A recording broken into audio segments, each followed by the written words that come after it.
آج سے تقریباً نصف صدی پہلے حج کا سفر آسان نہ تھا۔ گھر سے کعبۃ اللہ تک مشقت اور سہولیات کی کمی کے بہت سارے مراحل آتے تھے۔ ایک نظر ڈالتے ہیں 83 سال قبل 1938 کے حج پر۔ سن 1938 دنیا ابھی بلیک اینڈ وائٹ تھی کہ جب پانی کے جہازوں میں عازمین حج کے لیے روانہ ہوتے تھے۔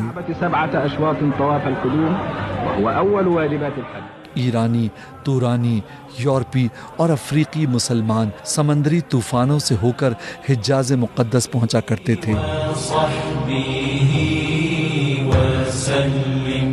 کئی رنگوں اور زبانوں کے لوگ سفید احرام میں ایک زبان لبیک اللہم لبیک کی صدائیں بلند کرتے چلے جاتے تھے۔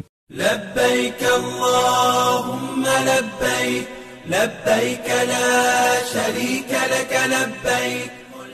دوران سفر کھلے سمندر میں درس و واعظ سنا کرتے تھے، مناسک حج کی تعلیم حاصل کیا کرتے تھے۔ لبیک اللہم لبیک۔ سعودی عرب اس وقت اتنا امیر نہ تھا، سہولیات کی کمی تھی، مگر ایمان جوش مارتا تھا۔ والنعمت۔